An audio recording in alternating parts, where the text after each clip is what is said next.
Que nos bendiga, que podamos sentirla, que podamos quedarnos con una experiencia también, ¿verdad? No solamente con la información que es necesaria, pero también con una experiencia, que podamos quedarnos hoy o llevarnos después de esta reunión una experiencia con Dios, una experiencia en el Espíritu y con los hermanos que vamos a estar compartiendo en esta noche. Y dice su palabra, ¿verdad? Antes de pasarle a Samuel, que va a estar dirigiendo unas alabanzas, dice, ¿verdad? En el Salmo 22:3, ¿verdad? Dice, pero tú eres santo, tú que habitas entre la alabanza de Israel. No hay nadie como tú. Vamos a decirlo en casa. Altísimo, milagroso Salvador. Milagroso eres tú, mi Rey, mi Dios, mi papá. No hay nadie como tú, altísimo, milagroso Salvador. No hay nadie como tú. No hay nadie como tú.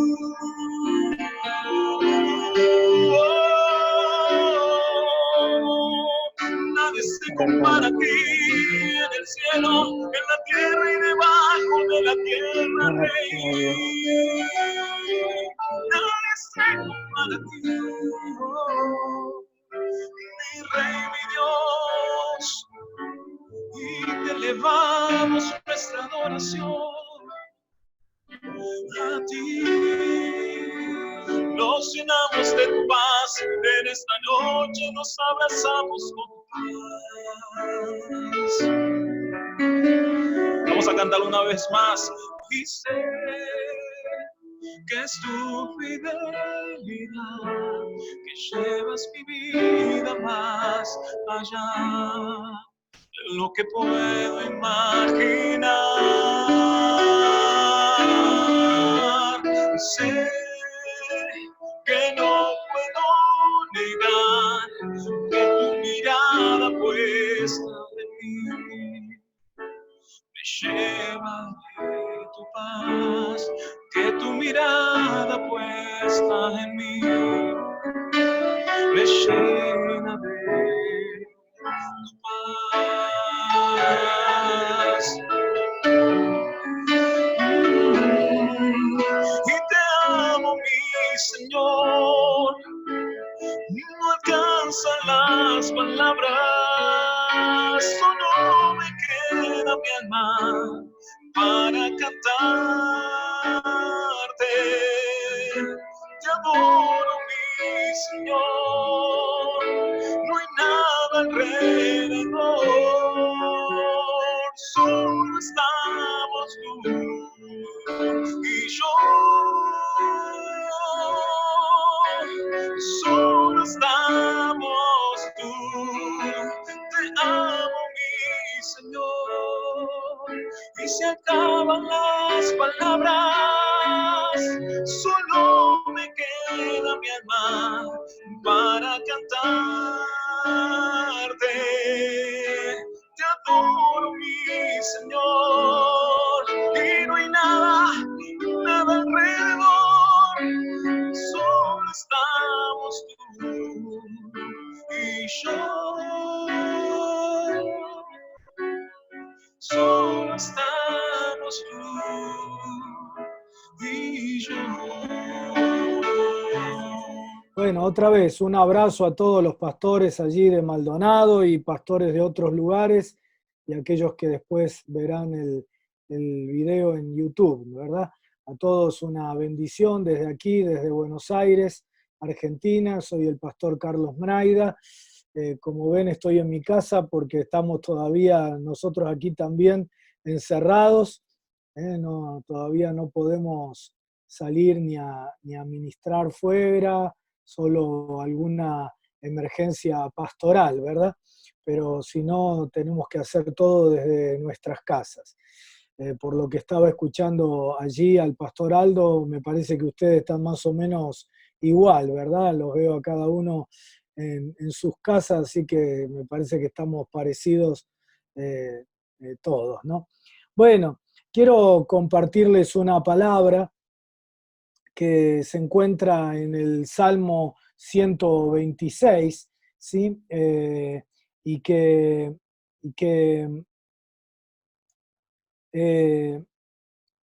dice así la palabra del Señor, ¿no? Si ustedes lo quieren buscar allí en sus Biblias,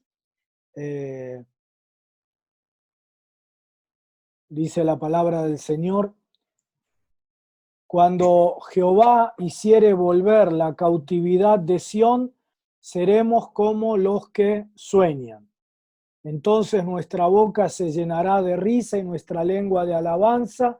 Entonces dirán entre las naciones: grandes cosas ha hecho Jehová con estos, grandes cosas ha hecho Jehová con nosotros, estaremos alegres. Haz volver nuestra cautividad, oh Jehová, como los arroyos del Negev. Los que sembraron con lágrimas, con regocijo segarán, irán dando y llorando el que lleva la preciosa semilla, mas volverá a venir con regocijo, trayendo sus gavillas. ¿Sí? La primera cosa que quiero compartirles es mi interpretación de lo que nos está pasando, de lo que estamos viviendo en el mundo y en la iglesia en este tiempo. Es solamente mi interpretación. Pastores y profetas muy serios, no estoy hablando aquí de falsos profetas, ni de gente, como decimos acá en Argentina, chanta, sino de gente muy seria, muy sana, muy respetable, con trayectorias muy serias. He escuchado palabras de unos en una dirección y de otros en otra dirección, y bueno, yo soy de los que creen que Dios no le da la revelación a nadie, sino a su iglesia, y que en la multiforme sabiduría y gracia de Dios, Él va compartiendo a cada uno de nosotros un pedacito de la luz de Él, ¿no? Eso explica, por ejemplo, por qué en el siglo VIII no solamente profetizaba para el mismo pueblo y en el mismo tiempo Isaías, sino también lo hacía Miqueas, y así en otros siglos Jeremías y Joel, y bueno, porque la revelación es la luz que viene del Señor, y la iglesia es como un prisma óptico que descompone esa luz en muchos colores, y cada uno de sus siervos tenemos apenas un colorcito, ¿no? Y en la unidad de la iglesia y en el consenso es que podemos encontrar la palabra del Señor más completa, o la revelación más completa. La primera cosa, tomando la guía, la estructura del Salmo 126 como base para nuestra reflexión en esta noche, quiero decirles que yo siento, yo percibo, entiendo, interpreto que estamos en un tiempo de cautividad en el mundo. El mundo está en cautividad, ¿sí? Mucha gente nos pregunta si todo esto de la pandemia, del coronavirus, proviene de Dios o proviene de Satanás, ¿sí? Algunos dicen que Dios es el que está detrás de todo esto y está obrando a través de todo esto en el mundo, en la iglesia, etc. Otros dicen, esta es obra de Satanás. Bueno, lo que está detrás de esta cuestión es lo que los teólogos a lo largo de los siglos han llamado la teodicea. ¿Qué es la teodicea? La teodicea es cómo se explica que un Dios que es absolutamente soberano, ¿sí? Y que además es absolutamente amor, permita el sufrimiento, permita el mal, ¿sí? La teodicea es tratar de justificar a Dios frente a la problemática del mal. O Dios, esto no es una cuestión solo de los teólogos o de los filósofos, sino que el creyente común se plantea esto, ¿verdad? Cuando alguien está pasando por un problema, por una pérdida, por una crisis, se pregunta, ¿cómo es posible que Dios, que todo lo puede, que es soberano, permitió esto si es que Él me ama? O no lo puede todo, o no está en control de todo, y por lo tanto escapó esto a su control, o no me ama, o se olvidó de mí, o no está interesado en mí, ¿no es cierto? Así en la pastoral nos plantean los creyentes, porque el problema del sufrimiento y el problema del mal tiene este dilema, ¿no? Que los teólogos llaman la teodicea, pero que la gente común lo explica con palabras bien sencillas, pero bien concretas. La teología clásica, teísta, después de Agustín, y el pensamiento occidental, producto del iluminismo, trató de explicar el problema del sufrimiento y del mal, diciendo que detrás de toda experiencia de sufrimiento global como la que estamos viviendo o más personal, siempre hay un motivo de una explicación, un motivo amoroso y sabio de Dios que tal vez nosotros no podemos conocer en este momento, que algún día el Señor nos revelará, que cuando estemos en el cielo le preguntaremos, etc. Esta ha sido la explicación clásica de la teología de los últimos siglos, con el pensamiento iluminista y una teología teísta, ¿no es cierto? De esa manera trataron de salvar los dos elementos. Dios sigue siendo soberano y Dios sigue absolutamente soberano y Dios sigue siendo absolutamente amor, ¿sí? Ahora, el problema que tiene esta interpretación del problema del mal y del sufrimiento es que es absolutamente diferente a cómo Jesús entendió el problema del mal y el sufrimiento cuando estuvo aquí en la tierra. Es decir, el tema de la predicación y de todo el ministerio de Jesús era el reino de Dios. Y el reino de Dios era un reino, el establecimiento de dicho reino era, lo vemos a lo largo de los evangelios, una confrontación abierta con el reino de las tinieblas, ¿sí? Por lo tanto, ignorar el conflicto espiritual entre Dios y el diablo en el tratamiento del problema del mal y del sufrimiento es no tomar en cuenta seriamente lo que leemos en el Nuevo Testamento. Dios es el soberano absoluto, pero dice la palabra en Génesis 1, versículo 28, que Dios le entrega al hombre y a la mujer la autoridad para señorear, para sojuzgar, para ejercer autoridad sobre todo lo creado, ¿sí? Ahora, en Génesis capítulo 3, el ser humano, el hombre y la mujer deciden pecar, deciden desobedecer a Dios y se someten a la autoridad de la serpiente antigua, del diablo, y al someterse, al ponerse debajo de la autoridad del diablo, ellos también pierden su autoridad sobre la creación y se la entregan a Satanás. A partir de allí, la Biblia llama a Satanás 3 veces en el Evangelio de Juan el príncipe de este mundo. En Efesios se lo llama el príncipe de la potestad del aire. En 2 de Corintios se lo llama el Dios de este siglo. Y en primera epístola del apóstol Juan dice, el mundo entero está bajo el maligno. Es decir, el ser humano le entregó a Satanás el dominio, el poderío sobre el mundo, sobre la creación, ¿no? Dios sigue siendo soberano, pero su soberanía, entiéndanme bien lo que voy a decir, lo digo entre comillas, ¿sí? Su soberanía está limitada. ¿Por qué? Porque perdió soberanía, no, porque la entregó en manos del ser humano y el ser humano la perdió, la entregó en manos de Satanás. Él sigue siendo el soberano del cielo y de la tierra, y su poder es sin límites y su amor es sin límites, pero nosotros perdimos en manos del diablo esa autoridad.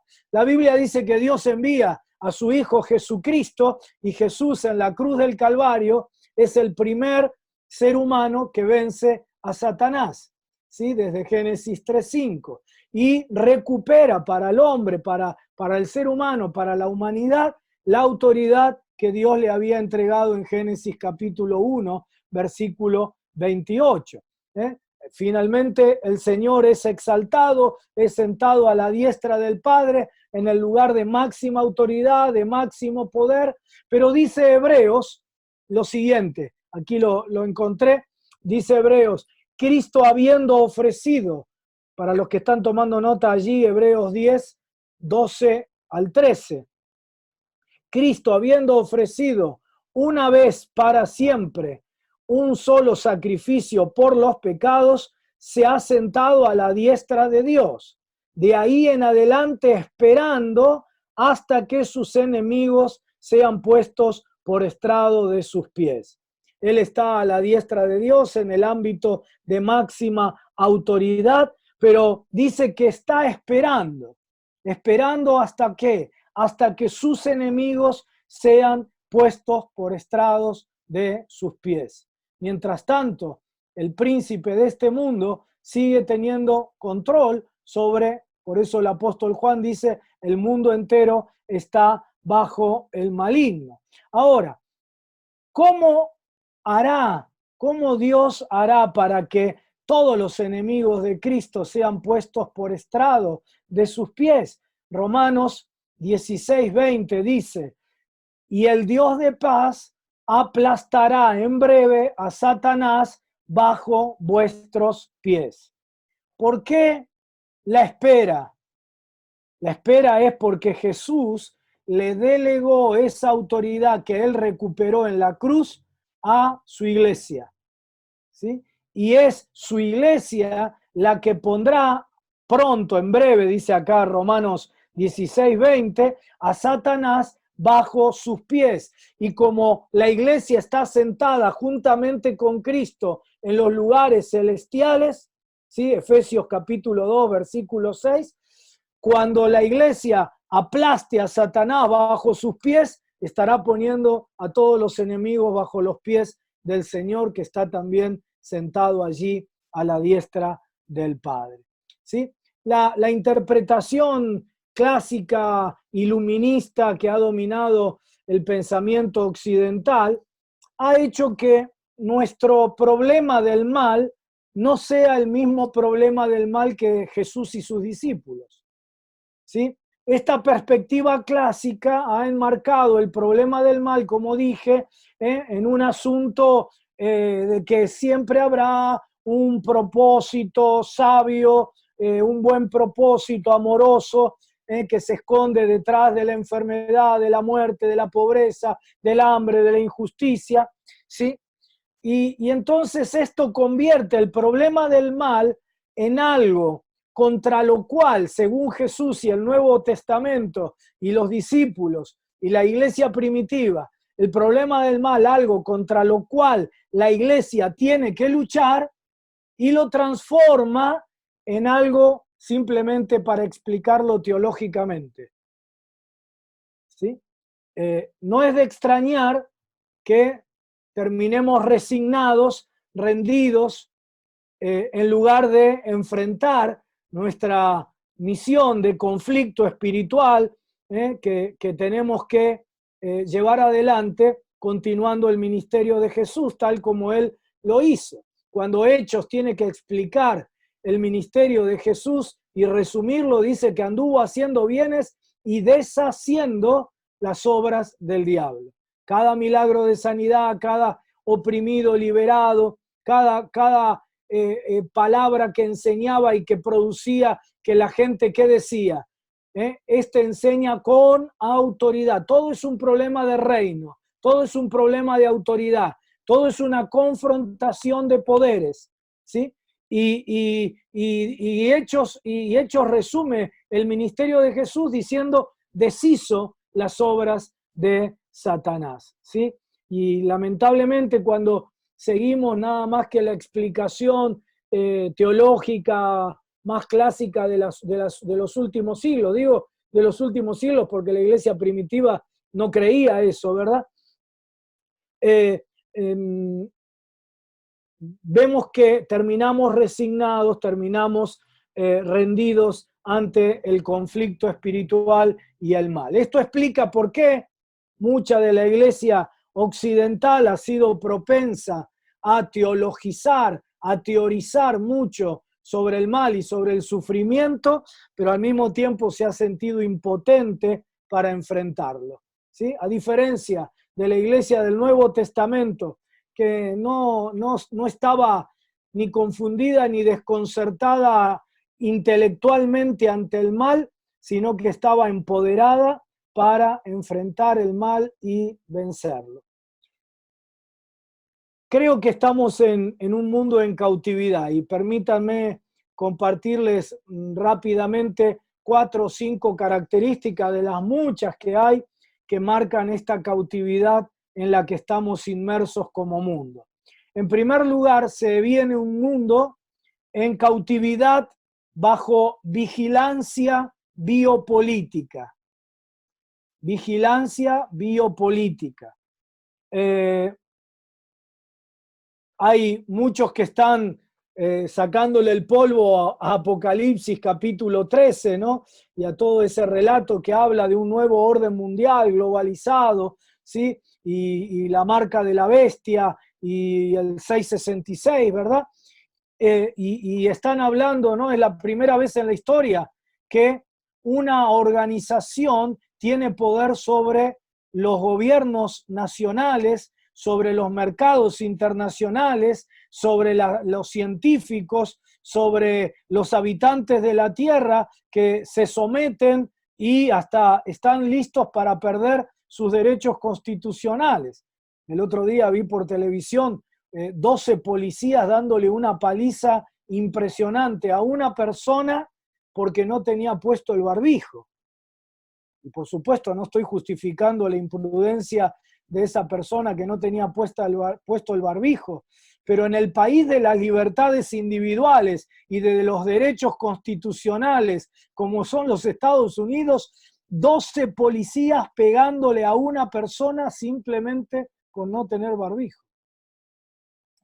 Y todo eso es porque una organización que comenzó cometiendo errores horribles, que está bajo juicio en este momento, bajo evaluación, si su comportamiento ha sido adecuado o no, como es la Organización Mundial de la Salud, ese poder globalizado ha dominado toda la realidad como nunca antes en la historia de la humanidad. Y uno entiende que son medidas de prudencia sanitaria y yo hace 70 y pico de días que las cumplo, que no salgo de mi casa ni siquiera para asomarme a la puerta, ¿sí? O sea, no estoy en contra ni de las medidas ni nada, pero quiero que vean lo que viene. Es la primera vez en la historia que ocurre esto. Como decía, algunos hermanos están desempolvando el Apocalipsis y están diciendo, bueno, es ese orden mundial del que habla el Apocalipsis y la marca de la bestia. Ahora, cuando les estoy hablando de la vigilancia biopolítica y la cautividad del mundo bajo esa vigilancia biopolítica, no estoy haciendo referencia a algún pastor medio desequilibrado, paranoico o fanático con una visión apocalíptica del mundo. No. Los filósofos y los intelectuales más importantes de este momento están hablando de que viene un mundo bajo vigilancia biopolítica. Por ejemplo, Yuval Noah Harari, probablemente el intelectual más leído, sus 2 libros, ¿cómo se llamaban? Sapiens y Homo Deus, son los bestsellers número 1 en todo el mundo, ¿sí? Es el filósofo, profesor de la Universidad de Jerusalén. Por supuesto, él no es creyente, es un intelectual. Él habla de esto. El filósofo alemán más leído en toda Europa, en realidad no es un alemán, es profesor de la Universidad de Berlín, pero es un coreano. Se llama Esperen que ya se los digo. Byung-Chul Han, ¿sí? Es el intelectual que está de moda en Europa, ¿sí? Profesor de la Universidad de Berlín de Filosofía y de Estudios Culturales, ¿sí? Ambos, para mencionar algunos, para que vean que este no es un pensamiento loco de algún teólogo trasnochado que comió huevo frito en la noche y tuvo una visión, ¿sí? No, no. Estamos hablando de las mentes más lúcidas a nivel secular, ¿sí? Ellos están diciendo, hasta ahora los gobiernos se interesaron por la vigilancia por encima de la gente. Ellos dicen sobre la piel. ¿Qué quieren decir con esto? Están hablando de las videocámaras, ¿no? Hoy uno va a la ciudad de Londres y absolutamente todas las calles de Londres tienen videocámaras. No hay un solo metro cuadrado de la ciudad de Londres, esto antes de la pandemia, ¿no?, que no esté vigilado. Es decir, el gobierno británico tiene control absolutamente de todo lo que pasa en esa ciudad, ¿sí?, con todos los transeúntes, los habitantes de esa ciudad. Eso es, digamos, lo que estos filósofos llaman la vigilancia sobre la piel. Pero ellos dicen, a partir del coronavirus, viene ahora la vigilancia dentro de la piel, ¿sí? Y dicen que con la justificación de tener a toda la ciudadanía en control sanitario por el peligro de un rebrote del coronavirus o el coronavirus 2 o el ébola o la gripe tal o cual o el coronavirus 21 o lo que sea, ¿sí?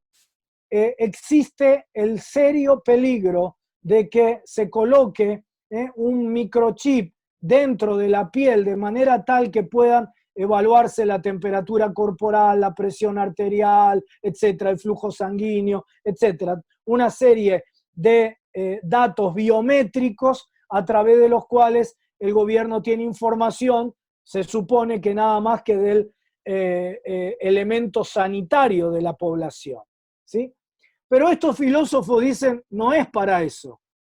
Estos filósofos dicen, es una restricción, es una pérdida de la democracia y una restricción a las libertades. Dice, van a empezar a surgir, como en Asia, ¿sí?, gobiernos más totalitarios en Occidente que simplemente, imagínatelo así, ¿no?, un gobernante mucho más dictatorial, tiránico, de los que hemos tenido y todavía tenemos en América Latina, ¿no es cierto? Va a dar su discurso y ellos van a tener la información de todos los habitantes a través de ese sistema de lo que se llama la Big Data, ¿no? Todo el sistema informático y a través de ese microchip. Y entonces te van a ver a vos ahí en Maldonado, ¿sí?, cómo reaccionás ante el discurso del presidente, ¿sí?, de ese tirano. Y a través de si te sube la presión arterial, a través de si te sube la temperatura, el flujo sanguíneo y una serie de datos biométricos, van a saber si vos sos opositor, si vos sos oficialista, van a saber si vas a tomar alguna medida de rebelión, etcétera, etcétera, etcétera. Esto a mí me suena a ciencia ficción, a mí me suena a locura, ¿sí? Sin embargo, ¿sí?, ya estaba leyendo el otro día, uno va a la estación de tren de Pekín y cuando vos entrás a la estación de tren de Pekín hay una cámara, una videocámara que no solamente filma tu entrada a la estación, como ocurre en todas las capitales de Europa, en cualquier estación o aeropuerto, sino que además esa videocámara tiene el poder de detectar si vos tenés fiebre. Vamos a suponer que yo soy esa persona que estoy entrando y tengo 40 de fiebre. Cuando subo al vagón, absolutamente todos los pasajeros que están en ese vagón reciben en su celular la información de que yo, que acabo de subir al vagón, tengo 40 de fiebre. Esto ya está ocurriendo en Pekín, ¿sí? con eso, además de tener la información biométrica mía de salud, imagínate, tienen exactamente ya controlado quiénes son los pasajeros en cada vagón, el celular de cada uno, con quiénes van a viajar cada uno. ¿Sí? Ahora, esto sería un dato de color, un dato interesante, un dato que nos podría preocupar como ciudadanos del mundo y nada más, si no fuera porque sabemos que hay toda una estrategia demoníaca en el mundo en contra de la fe, en contra de la misión, de la propagación del Evangelio. Estoy hablando de hace 20 años. Yo estaba ministrando, yo tenía que ministrar a la mañana, Claudio Freyson a la tarde y Carlos Anacondia a la noche, en un gran estadio en Bélgica, ¿sí? Y allí pude ver esto, ¿sí? Estaba prohibido predicar el Evangelio al aire libre, ¿sí? Pero al mismo tiempo, al aire libre, en una plaza de Bruselas, en el centro de Bruselas, yo vi con mis ojos una pareja haciendo el amor delante de todos, ¿sí? Es decir, hay una persecución. Países como los Estados Unidos, que son absolutamente abiertos y demás, antes del gobierno de Trump, para que en el estado de Florida pudieran hacer lo que ellos llaman proselitismo público, tenían que pedir un permiso especial que tardaba meses y que desalentaba a cualquier iglesia a poder hacerlo. Yo estaba en la ciudad de Derby, en Gran Bretaña, ministrando allí. Movilicé a los ingleses, no sé cómo hice, pero logré animarlos a que salieran a la calle a evangelizar. Cuando salimos a las calles de la ciudad de Derby a evangelizar, en una esquina nos pararon un grupo de islámicos que nos amenazaron y por supuesto hicieron que el único que quedara en la calle fuera yo, ¿sí? Porque hay una persecución. Vino la policía y la policía le dio la razón a los islámicos porque esa era zona de un barrio islámico, ¿sí? Tenemos que estar con los ojos abiertos, pero sobre todo ejerciendo la autoridad en el mundo espiritual, en la intercesión y en la oración, para ir contra esta cautividad o esta primera manifestación de la cautividad. La segunda manifestación que yo veo en el mundo de hoy de la cautividad, ¿sí? Es la cautividad del individualismo, ¿sí? Vivimos, es decir, yo soy de los que creen que el coronavirus no cambia el mundo ni cambia la iglesia. Simplemente viene a acelerar los procesos que se venían dando, tanto en el mundo como en la iglesia, y que la mayoría de nosotros ni siquiera nos habíamos notificado.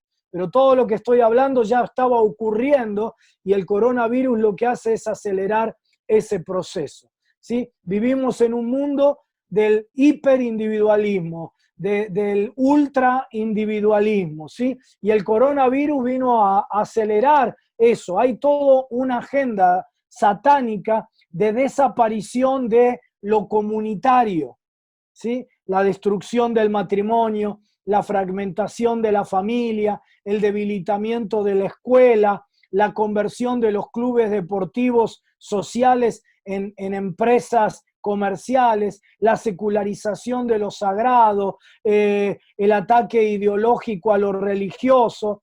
La comunidad y la vida comunitaria están desapareciendo en el mundo y con la pandemia el proceso se ha acelerado, ¿sí? El encierro de este aislamiento social que podría haber sido motivo de reencuentro familiar, sin embargo ya están diciendo que las estadísticas en el mundo es que crecieron exponencialmente el número de separaciones y de divorcios.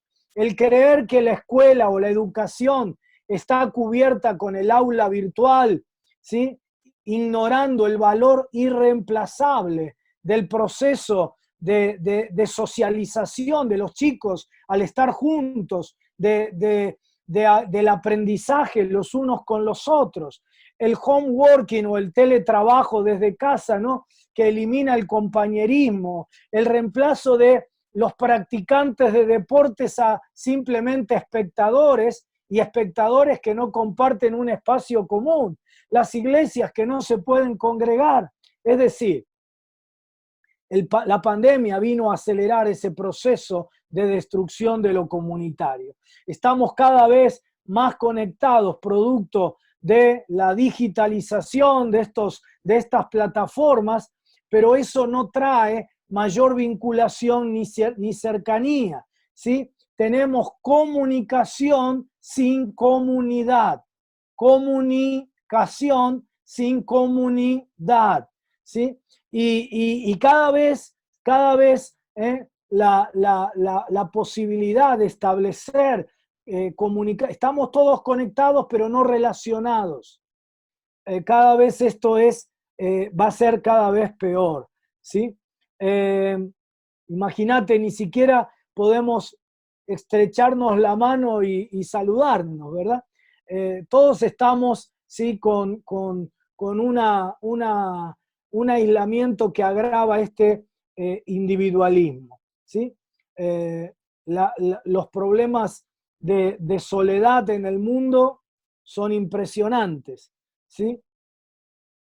Aislamos a los ancianos de sus familias, no sé cómo es en Uruguay, pero en Argentina no pueden salir ni a la calle, tienen que hacerle otro las compras y tienen que estar aislados de sus hijos, de sus nietos, con la sana intención de asegurarles la vida, pero muchos están muriendo debilitados porque sus defensas psicoemocionales se han bajado a causa de la soledad. Es interesante, ¿no? Y esto nos habla de la otra característica de la cautividad, que es la cautividad del temor. Todo el mundo entero está bajo una cubierta de temor, de pánico, ¿no? Pero es interesante, ¿no?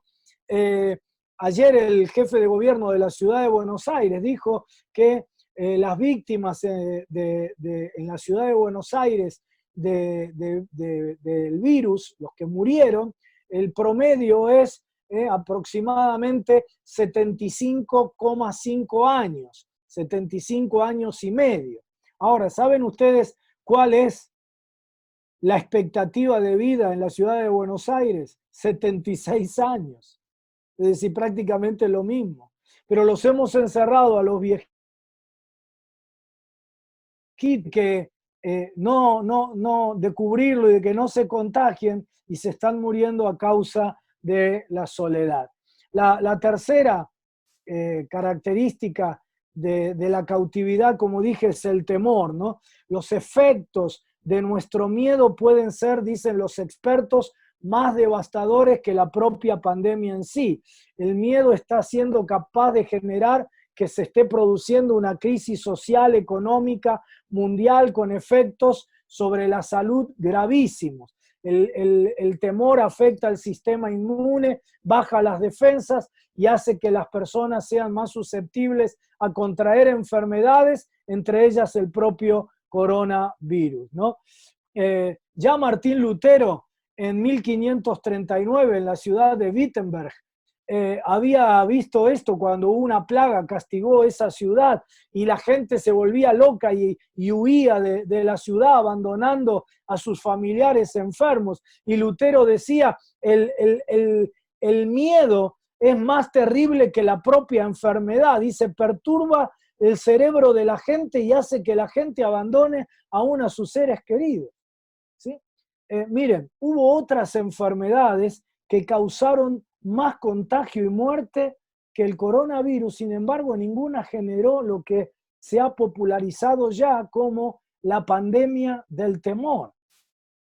La viruela, 300 millones de muertos. La peste bubónica, 100 millones. La gripe española, algunos dicen 50 millones de muertos, otros dicen hasta 100 millones de muertos. El sarampión lleva 200 millones de víctimas y aún en algunas partes del mundo todavía no se terminó de erradicar. El HIV, el SIDA, ya mató 25 millones, el cólera, 3 millones, ¿sí? La gripe, anualmente mueren 600.000 personas a causa de la gripe común. En los Estados Unidos, la influenza contagia cada año 26 millones de personas y fallecen 14.000 por año. En Argentina llevamos un poquito menos de 600 muertos en todo el país, pero 30.000 mueren todos los años, a causa de la gripe y la neumonía. La pregunta entonces es ¿por qué el COVID-19 generó una pandemia de terror internacional como ninguna otra enfermedad? ¿Sí? Nos encontramos bajo cautiverio, bajo cautividad demoníaca en el mundo, ¿sí? Y la cuarta característica de la cautividad, para ir con algunas líneas prácticas para nosotros como pastores y como iglesia, ¿sí? Es la cautividad de la pobreza y la desigualdad social. Al principio de todo nos hicieron creer que el coronavirus era absolutamente democrático, que atacaba a los pobres y a los ricos, ¿sí? Pero con el paso del tiempo quedó comprobado que las principales víctimas provienen de los sectores más pobres, más vulnerables de la sociedad. Los que más se contagiaron en Nueva York fueron los afroamericanos. Los que más se contagiaron en París eran aquellos que tomaban el tren en París y iban a los suburbios, iban en un tren absolutamente apiñado de gente. ¿Y saben por qué iban así? Porque tenían que salir a laburar, porque eran los pobres, ¿sí? Y en Argentina, ¿sí? Las víctimas principales en Buenos Aires y Gran Buenos Aires son en las villas de emergencia y son en los barrios más pobres del conurbano de la ciudad de Buenos Aires.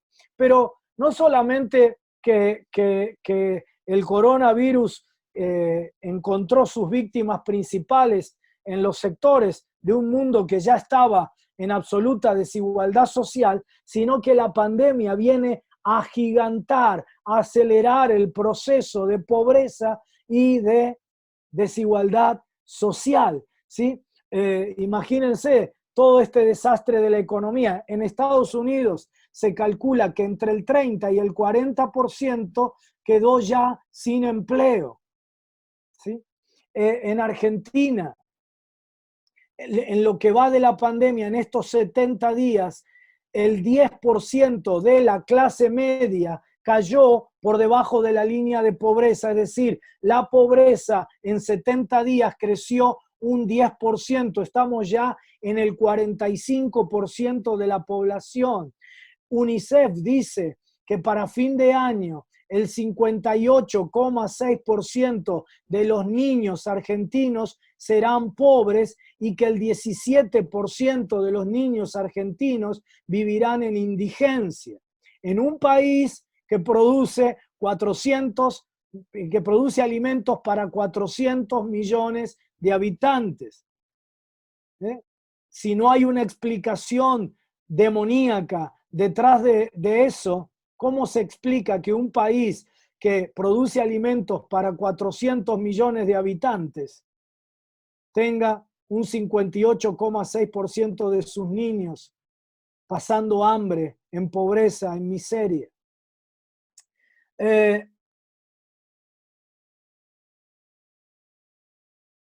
Pero el Salmo sigue diciendo: cuando Jehová hiciere volver la cautividad de Sión, seremos como los que sueñan. Y esta es la segunda línea que te quiero compartir. Este es un tiempo no solo de cautividad en el mundo, es un tiempo para nosotros, ¿sí?, de soñar. Quiero desafiarte en estos tiempos, querido consiervo, querida consierva, en estos tiempos de confusión, de cautividad, de cambios, de incertidumbre, de miseria, de necesidad, ¿sí? quiero desafiarte a que te atrevas a soñar. Es tiempo para que los ancianos tengan sueños, como dice Joel, como dice la palabra del Señor, para que nosotros que somos los ancianos de la iglesia, ustedes que son los ancianos de Maldonado o de otros lugares del Uruguay, ¿sí? Tengan sueños y sueñen con cosas grandes, sueñen con cosas nuevas, sueñen con cosas maravillosas, que tengas la capacidad de soñar sueños que inspiren a tu gente, que inspiren a tus líderes, que inspiren a las nuevas generaciones, a los jóvenes. Y esa inspiración ocurre cuando somos capaces de compartir y de impartir los sueños de Dios. Tiempo para que los ancianos de la iglesia tengan sueños y los jóvenes tengan visiones. Quiero decirte, en este tiempo donde todos hablamos de que venga la vacuna, ¿verdad? La vacuna para la cautividad, el espíritu de control, de temor, para la miseria, la pobreza, la soledad, la depresión.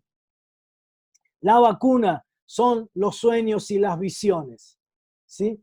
Y por eso vos y yo necesitamos soñar con lo que viene. Por favor, no solo informarte de lo que viene en el mundo, en la nueva realidad, sino soñar lo que viene, porque Dios te lo da por revelación, lo que viene del obrar de Dios en tu ciudad, en tu nación, ¿sí? Nuevos sueños, nuevas visiones, nuevas metas, nuevos objetivos. El desafío no es porque el mundo cambiará, el desafío es porque Dios siempre quiere que vos vayas por más, porque dice la palabra que la senda de los justos es como la luz de la aurora que va en aumento, porque dice la palabra que para los entendidos el camino de la vida es hacia arriba, porque dice la palabra que vos irás de poder en poder, porque dice la palabra que serás llevado de gloria en gloria y que la gloria postrera será mayor que la primera, porque dice la palabra que el vino último es mejor que el primero.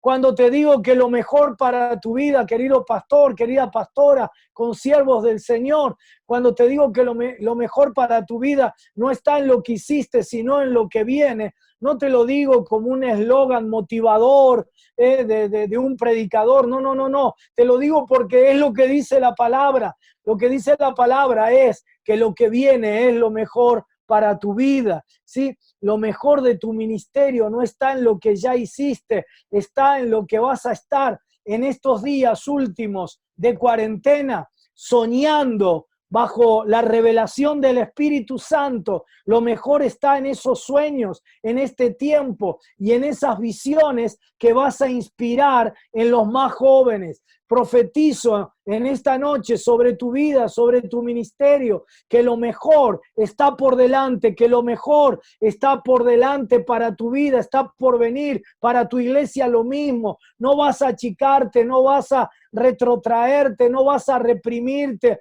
no vas a tener que achicar las finanzas ni nada. Vas a ir por más, vas a ir por más. Tu congregación irá por más, porque en este tiempo Dios te dará sueños que inspirarán a tus líderes y a tus jóvenes en nuevas visiones. En los tiempos de cautividad se experimenta liberación y se imparte liberación a los demás, dice la palabra en Ezequiel, volando. Dice que las profetisas y sacerdotisas satánicas tenían capturadas las almas de la gente como en jaulas, como si fueran aves que estaban enjauladas, pero que el Señor las libera y les permite volar, ¿sí? La liberación se vive y se imparte volando. Sueños y visiones son las alas que Dios te da, querido consiervo, para volar y ser libre. Si en este tiempo estás cansado, si estás estancado, ¿sí? No solo por la situación de la pandemia, sino por cómo venía tu ministerio y por cómo visualizás el mundo que viene por delante, el país que viene por delante. Si estás cansado, la promesa de Isaías 40 es que Dios te da nuevas fuerzas. Dios da nuevas fuerzas al que no tiene ninguna y dice que levantarás alas, vas a volar como el águila. ¿Sabes? Los jóvenes de tu congregación te necesitan porque hasta ellos se desaniman, hasta ellos se cansan, se fatigan. Muchos de los jovencitos estaban ilusionados. ¿Sabes lo que dice una antropóloga brasileña que no es ni siquiera creyente, ¿no? Creo que es atea? Dice, la pandemia trajo la muerte del proyecto humanista. Y todos los jóvenes ilusionados con sueños de progreso humano, con esto, con ver que los gobernantes fracasaron, que los mercados se vinieron abajo, que la ciencia lo único que demostró es su ignorancia, que todo el proyecto humano se vino abajo, los jóvenes también se cansan, se fatigan, pero tú, querido consiervo, consierva, levantarás alas como el águila, ¿sí? Y sabes, esas alas son los sueños de Dios, los sueños que Él te dé, las visiones que vos te inspires. Y ante lo vertiginoso de los cambios que vendrán, vos vas a correr y no te vas a cansar, vas a caminar y no te vas a fatigar. Sí, Él te da fuerza para que guíes procesos de transformación en el lugar donde Dios te puso, allí en Maldonado, allí en tu ciudad, y seas junto con tu congregación un vehículo de transformación. Para eso, en estos últimos días de cuarentena, si todavía no lo hiciste, encerrate con el Espíritu Santo a full, a full. Que nada te distraiga, que nada sea más importante que eso. Necesitas, como María, ser embarazada por el Espíritu, pero de sueños y que puedas inspirar visiones que se concreten en tu ciudad, en tu congregación. Por favor, que nada, que ninguna mala noticia, que ningún mal augurio te impida, date permiso para soñar. Necesitamos que sueñes para que la iglesia y el mundo salgan de la cautividad. No esperes a ver qué pasa. No esperes a ver qué pasa. Haz que pase lo que Dios quiere para este tiempo. No esperes a ver qué pasa. Haz que pase lo que Dios quiere para este tiempo. La segunda cosa que dice el texto es que entonces nuestra boca se llenará de risa y nuestra lengua de alabanza, ¿sí? En este mundo hiperindividualista, donde están destruyendo todo lo que es comunidad, tarea nuestra, tarea de la Iglesia de Cristo, es volver a recuperar ese espíritu de cuerpo, ¿sí? Otra vez, la pandemia lo único que hace es venir a acelerar lo que ya estaba. Y lamentablemente en el ámbito evangélico también, la cultura del individualismo, la cultura de este mundo había permeado. Y hemos predicado un evangelio individualista, privatizado, decenas, cientos de personas, en las iglesias más grandes, miles de personas adorando todos en un culto individual, Dios y yo. ¿Sí? Con un evangelio individualista. Pero eso no existe en la Biblia. Todo el Antiguo Testamento está dirigido a un pueblo, Israel. Y todo el Nuevo Testamento está dirigido a un pueblo, la Iglesia de Jesucristo. Y todas las promesas que hay allí para mi vida individual me pertenecen en la medida que yo sea parte de ese pueblo. Pero nosotros le hemos vendido a la gente, lo único que importa es tu relación con Jesús, porque tenés que aceptarlo a Jesús como tu Salvador personal e individual. No es de extrañar que en todo el mundo, y especialmente en América Latina, más del 50% en todas las ciudades de América Latina, en todas las ciudades de Uruguay y de Argentina, más del 50% de los evangélicos no se congreguen. La iglesia más grande de todo el mundo, de tu ciudad, la iglesia más grande de tu ciudad es la que no se congrega. Son los creyentes que tienen ese evangelio de aceptar a Jesús individualmente y que no se congrega. Pero eso es un disparate bíblico, porque es imposible separar la cabeza del cuerpo. Imagínate que yo quiero tener una relación con Gabriel Rosa y digo, oh, Gabriel, quiero tener una relación con vos, pero no quiero tu cuerpo, solo con tu cabeza. Y le amputo el cuerpo. Lo único que tengo es una relación con un cadáver. Por eso, todos los creyentes alejados, más temprano, más tarde, si no regresan al cuerpo de Cristo, terminan muertos espiritualmente. Pero nosotros hemos promovido desde la pastoral ese evangelio, ¿sí? Y nuestros cultos, como digo, son adoración. Yo predico en las iglesias y le digo, la verdad que no entiendo qué estás haciendo aquí, hermano, hermana. Te bañaste, te vestiste, viajaste, pagaste el viaje para llegar aquí. ¿Para qué? Si con este aparatito podías haber hecho lo mismo. ¿O acaso no podés adorar vos a Dios vertical en tu casa?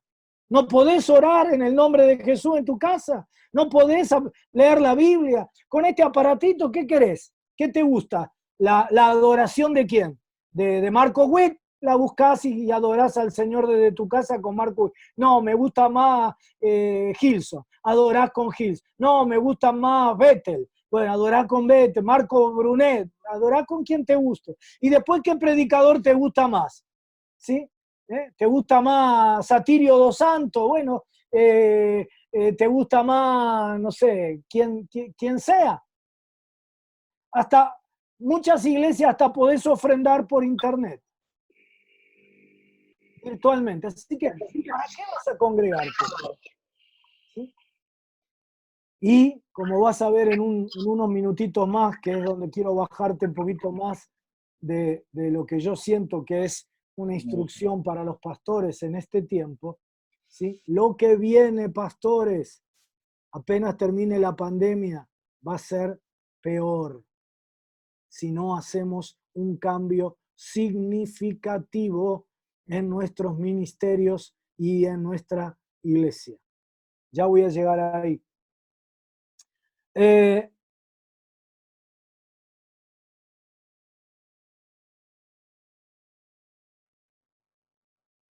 Yo estoy feliz de tener todos estos medios. Hago 13 horas por día de transmisión en un canal de YouTube que se llama Iglesia del Centro, canal Iglesia del Centro. Así que tengo 13 horas por día de programación de todo tipo, ¿no?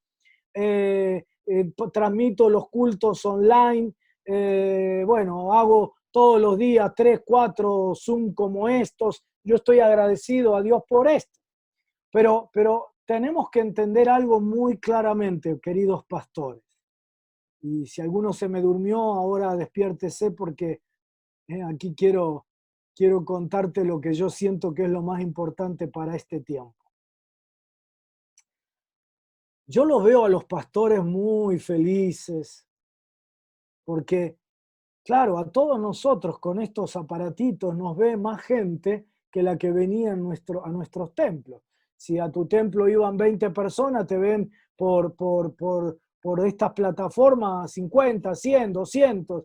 Si iban 1000, te ven 10.000, ¿sí? Pero quiero que entiendas algo muy claro. Audiencia no es iglesia. Audiencia no es iglesia. No confundas audiencia con iglesia. Porque si llegas a confundir eso y tragarte este anzuelo, cuando vuelva la gente a congregarse en tu congregación, te vas a llevar la sorpresa que vas a tener la mitad de la gente que tenías antes. Y te voy a explicar por qué.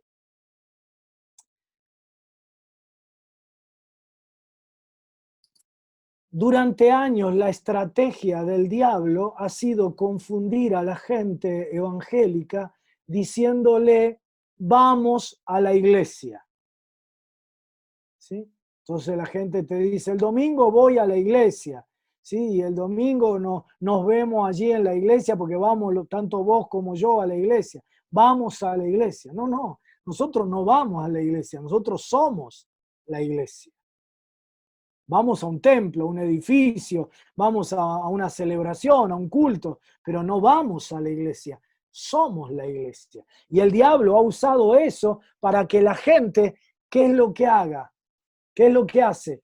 Vaya a un auditorio donde lo que sucede en unos metros cuadrados llamados plataforma o escenario, donde 8 o 10 personas son los únicos que ministran y todos los demás que van a la iglesia van como espectadores a recibir el show espiritual que los 8, 10, 2 pastores, 8 músicos, brindan desde la plataforma.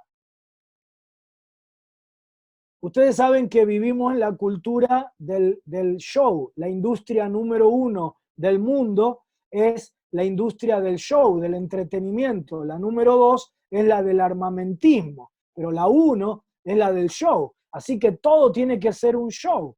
Y esta mentalidad se ha metido en la iglesia, sobre todo porque se ha metido a través de los pastores que intentamos, ¿sí?, hacer el más lindo show para captar la mayor cantidad de creyentes, los nuestros y los que andan pululando por ahí, y si se los podemos sacar al otro pastor, mejor aún, ¿sí?, porque le brindamos un mejor show que la otra congregación, que no tiene tantos recursos, que es más pequeñita, etcétera, etcétera.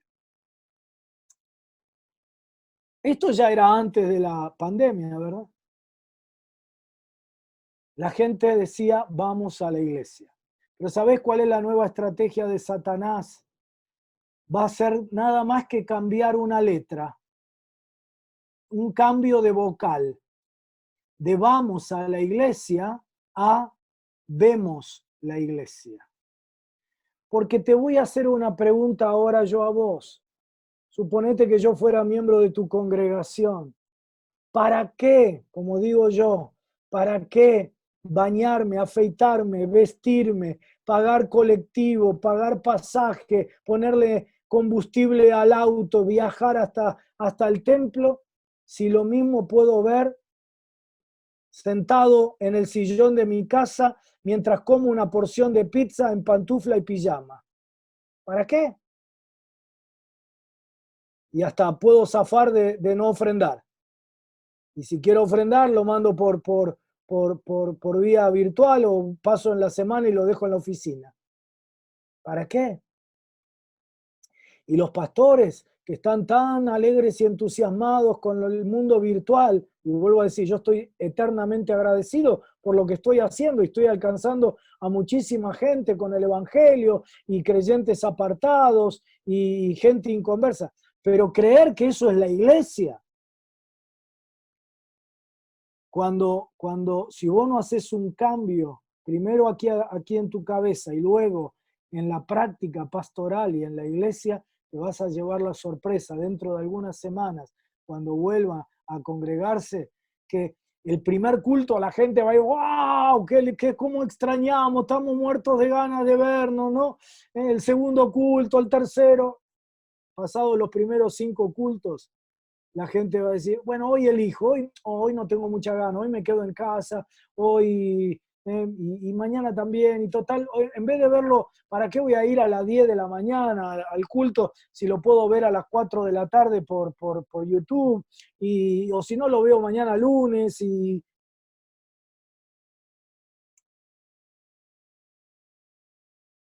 con esto cierro. Después léete, porque no quiero cansarte con tanta palabra, ¿no? Pero faltaría, enseguida voy a cerrar con esto que te estoy diciendo, pero para completar tu bosquejo, el cuarto tiempo de impacto, porque dice que dirán entre las naciones, grandes cosas ha hecho Jehová con nosotros, grandes cosas ha hecho Jehová, estaremos alegres, ¿sí? Viene una enorme cosecha para la iglesia y para los pastores que entienden. ¿Qué es lo que hay que entender? La iglesia que va a sobrevivir post pandemia, y no solo sobrevivir, sino que va a crecer, a triunfar, a avanzar, va a tener que tener dos características básicas. Seguramente alguna otra, pero por lo menos estas dos son no negociables, son indispensables. Una iglesia verdaderamente llena del Espíritu Santo. Lo que ameritará que yo me bañe, me vista, viaje, pague boleto con la crisis económica que viene sobre todo el mundo y que gaste en viajar y todo lo demás, que me recorra como gente que viene a mi congregación de todas las partes de la ciudad y cruzan toda la ciudad y gastan un montón de plata en viaje. Lo que ameritará que esa gente vaya a tu congregación es que en ese encuentro de verdad pase algo. Que haya una presencia tan evidente del Espíritu Santo, que milagros, señales ocurran de tal manera que yo no me lo quiera perder, que yo diga, no es lo mismo estar tirado en el living de casa comiendo la pizza que ir allí a experimentar presencialmente el poder del Espíritu en mi vida. Primera condición, una iglesia de verdad llena del poder y de la presencia del Espíritu Santo en cada encuentro. Pero no porque el que está en el frente es un manijero que dice, hermanos, qué presencia, qué poder, y da manija porque tiene que hablar de la presencia y del poder porque nadie la percibe. No. Presencia y poder del Espíritu en serio. Por eso, tarea para el hogar, pastores. Los poquitos días que tenemos por delante, metete de cabeza a buscar, a ayunar desesperadamente del Espíritu Santo. Mirá, te cuento esto, ya voy con la segunda característica, pero te cuento esto. Hace más o menos 5 años atrás, 4 o 5 años atrás, venían los adolescentes de mi iglesia y me decían, pastor, es cierto que en la iglesia en los años 80, en los años 90, pasaban estas cosas y estas otras. Y yo le decía, sí, es cierto, es verdad. Y es cierto que la gente le brotaba aceite de las manos y polvo de oro de las manos y caían polvo de oro, y que un día en un culto bajó una nube y se posó una nube sobre la gente, entre el techo y la gente, una nube, sí es cierto, y es cierto tal cosa y tal otra, todas las señales que vivimos en nuestra iglesia en esas décadas del 80 y del 90. Pero llegó un momento, los abuelos, los padres les contaban a los chicos, ¿no? Llegó un momento que me cansé de hablar en tiempo pasado. Y dije, Señor, estos chicos me hacían esas preguntas porque estaban apasionados por el Señor, estaban encendidos, ¿sí? Por eso les interesaba lo que les contaban sus abuelos y sus padres. Y yo le dije al Señor, estos pibes no necesitan ver todas esas señales locas que nos diste a nosotros para sacudirnos. Imagínate, yo soy pastor de la iglesia bautista, que a fin de año cumple 137 años.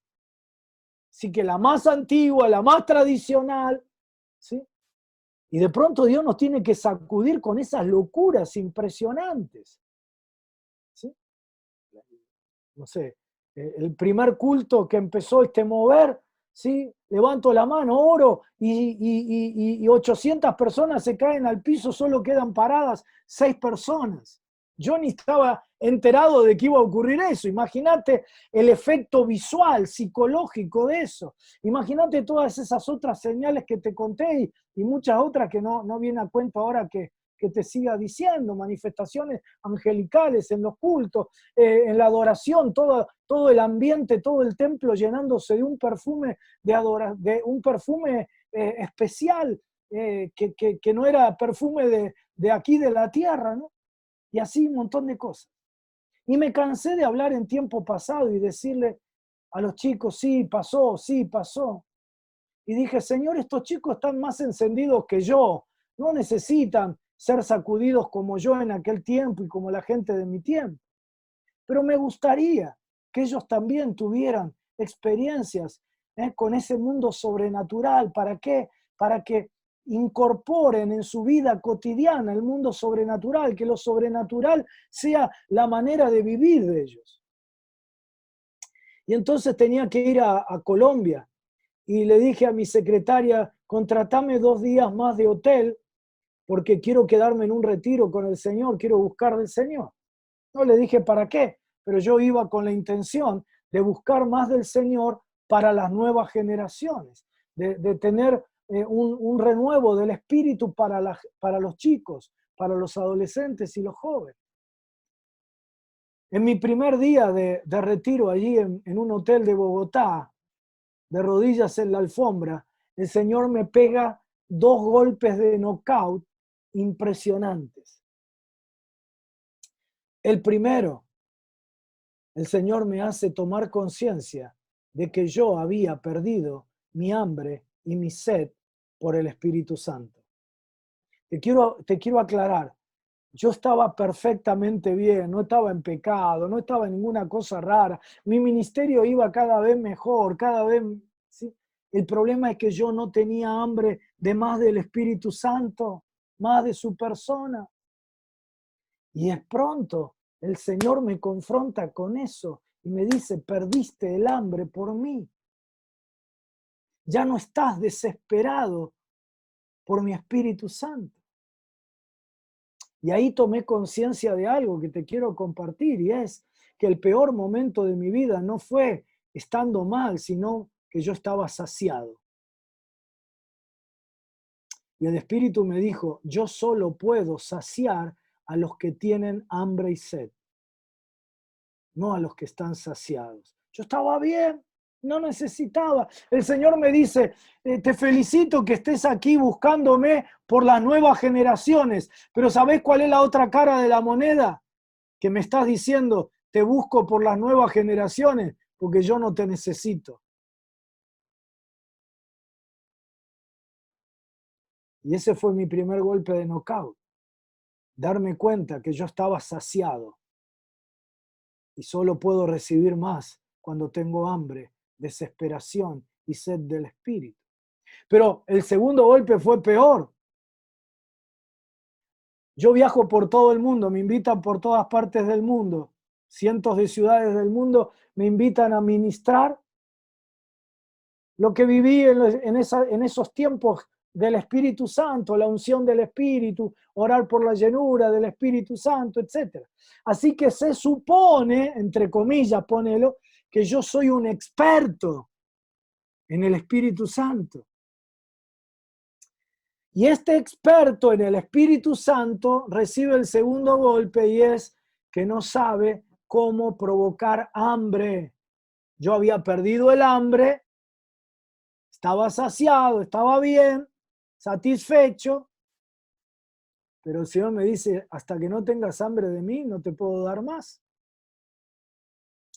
Y no sabía, el experto en el Espíritu Santo no sabía cómo provocar hambre por el Espíritu Santo. Y ahí me pasa el Señor cuando ve mi humillación, me largo ahí tirado en la alfombra del hotel, llorando y pidiéndole al Señor, le digo, Señor, tenés razón, no tengo hambre, pero además, Señor, no sé cómo provocar el hambre. El Espíritu me pasa una película, como una película, ¿no? Una imagen de cuando yo era chico, las abuelas de aquel tiempo, quizás algunos allá en Uruguay también lo recordarán, cuando un chiquito no tenía apetito, no quería comer, le daban un tónico, un jarabe que le abría el apetito. Y yo dije, Señor, dame ese tónico, dame ese jarabe. Inmediatamente el Espíritu me dice, yo soy el que provoco en vos tanto el querer como el hacer por mi buena voluntad. Y yo voy a darte ahora, voy a provocar el hambre y también voy a saciar. Y el Señor me renovó por completo allí en Bogotá, y cuando volví empezó un proceso de renovación tremendo en la iglesia que continúa hasta el día de hoy de una manera impresionante y que ha ido creciendo. La iglesia que va a sobrevivir, la iglesia light, la iglesia con el cultito ordenadito, la musiquita hermosa, todo estético, hora y cuarto, hora y media de culto, todo organizadito. Te van a ver por televisión, te van a ver por internet, te van a ver por el teléfono. La iglesia que va a sobrevivir y va a crecer es la iglesia llena del Espíritu Santo. Busca desesperadamente, consiervo en estos próximos días, a partir de esta misma noche, una llenura nueva del Espíritu, una impartición de su poder, de su presencia, de su gloria, de manera tal que en los cultos, en tu congregación, de verdad pasen cosas que la gente diga, no me lo puedo perder. Y la segunda característica que tendrá esa iglesia es una iglesia donde se recupere el diseño original de Dios. Nuestro diseño de iglesia, de auditorio con 8 o 10 personas haciendo el show evangélico y decenas o cientos o miles, los que sean, sentados solamente para recibir lo que nosotros le damos. Otra vez eso mismo, ¿sabes qué? Lo van a ver por el teléfono. Lo que ameritará que yo quiera ir a tu congregación es que yo sepa que en ese momento cosas van a ocurrir porque la presencia del Espíritu allí es poderosa, y que esas cosas van a ocurrir no solo con los 10 que están en la plataforma, sino a través de mí, creyente común, cuerpo de Cristo, miembro, en una impartición de todo el cuerpo de Cristo, unos a otros, donde yo que tengo dones de sanidad, en el culto ministro sanidad a los enfermos, y el otro hermano que tiene palabra profética imparte la palabra, y el otro que tiene palabra de ciencia da la palabra, y todos somos parte del cuerpo de Cristo en actividad. Entonces, yo digo, sí, claro, ¿cómo me voy a perder el culto? ¿Cómo va a ser lo mismo tirado en el sillón? Si va a un mover impresionante en mi congregación y yo soy parte de ese mover, Dios me usa a mí. Mirá, está ocurriendo esto en Argentina, al menos te estoy hablando de mi congregación. En este tiempo mucho de las otras no te puedo decir porque estamos encerrados, ¿no? Pero en mi congregación está pasando esto. Y ya los despido.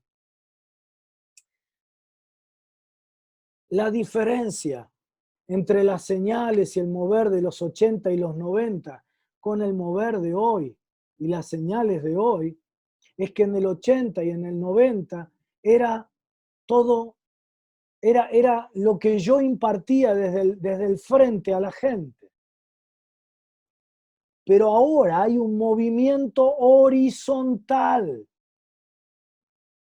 Lo que está ocurriendo entre los niños, los adolescentes, los jóvenes, los ancianitos, ¿sí?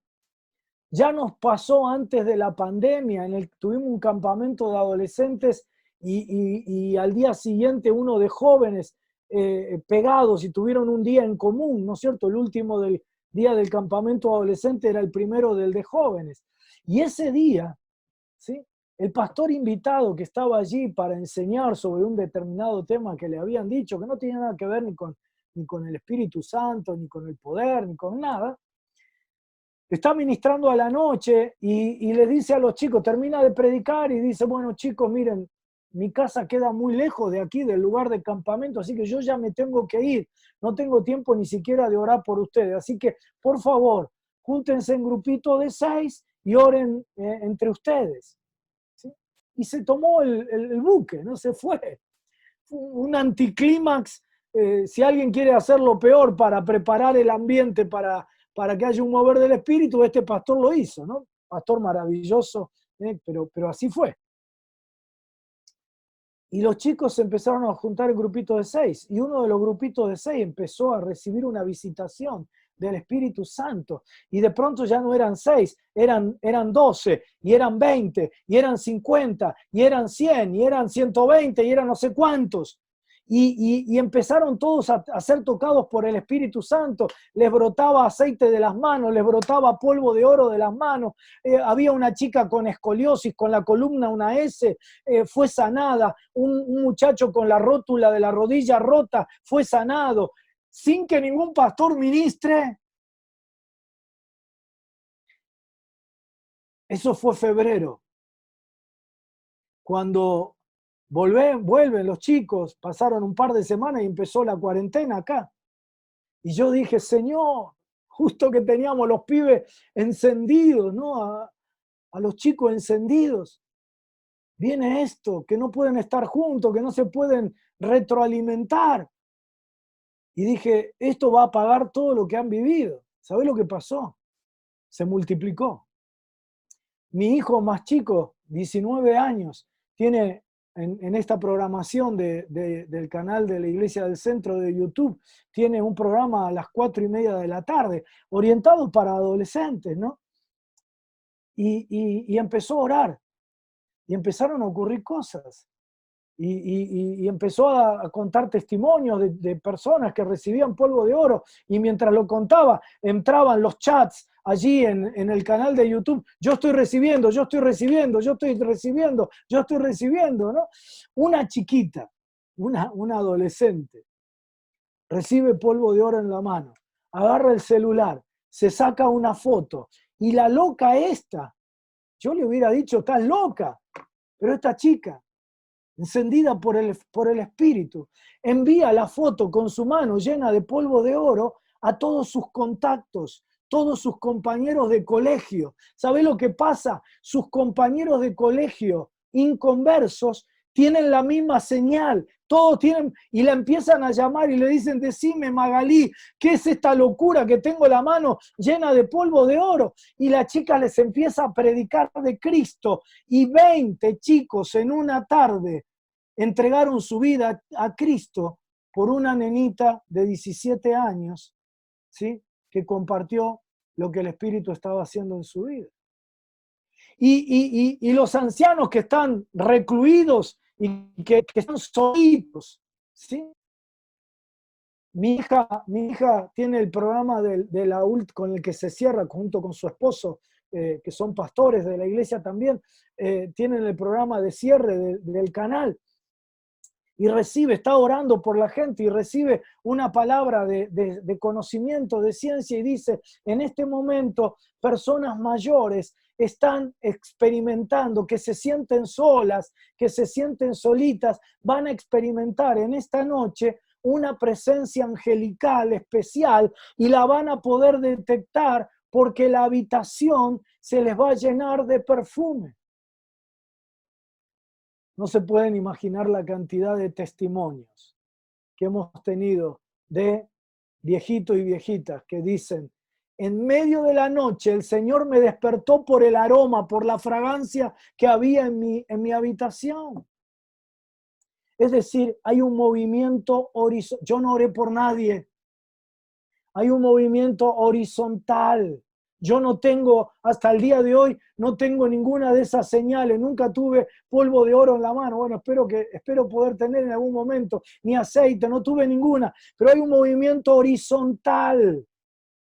Y la iglesia que va a sobrevivir y que va a crecer será una iglesia llena del Espíritu, donde esa presencia se manifieste con poder y donde los miembros de la iglesia sean de verdad cuerpo de Cristo, donde surja, aflore lo mejor de la iglesia. ¿Saben lo que es lo mejor de la iglesia? Lo mejor de la iglesia no somos nosotros los pastores.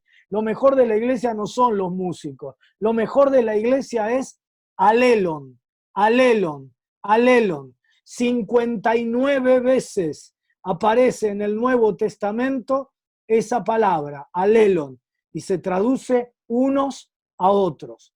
Amaos unos a otros, soportaos unos a otros, edificaos unos a otros, alentaos unos a otros. Y podría pasarme el resto de la noche citándote los versículos y los verbos diferentes de unos a otros. Eso es lo mejor de la iglesia. Iglesia, cuerpo de Cristo. Iglesia, familia de Dios, pueblo de Dios. No auditorio, no la cultura del show que vienen a vernos a nosotros. ¿Sí? Una iglesia llena del Espíritu y una iglesia donde todos son no espectadores, sino protagonistas de esa cosecha de la que habla el Salmo 126. Segaremos con lágrimas. Yo todas las mañanas empiezo la programación diciendo, este es el día que hizo el Señor, nos gozaremos y nos alegraremos en Él. Imparto entusiasmo, alegría, sí, todo. Pero ¿saben una cosa? Y se lo digo a la gente. Estoy alegre porque creo en el gozo que viene del Espíritu sobre mi vida y creo que esa es mi fortaleza. Pero adentro estoy sembrando la palabra por todas estas plataformas con lágrimas, porque esto no es la iglesia. Cuando esto haya pasado, seguiré sembrando la palabra para alcanzar a los perdidos. Estos medios son medios para la cautividad. Son medios para este tiempo donde no podemos hacer otra cosa porque estamos cautivos. Y son medios para que cuando esto pase, alcancemos a los cautivos, los que no conocen a Cristo y los creyentes apartados. Pero la iglesia es otra cosa. Y viene a través de esa iglesia una cosecha maravillosa. Tus manos estarán llenas de gavillas y vas a cosechar con alegría.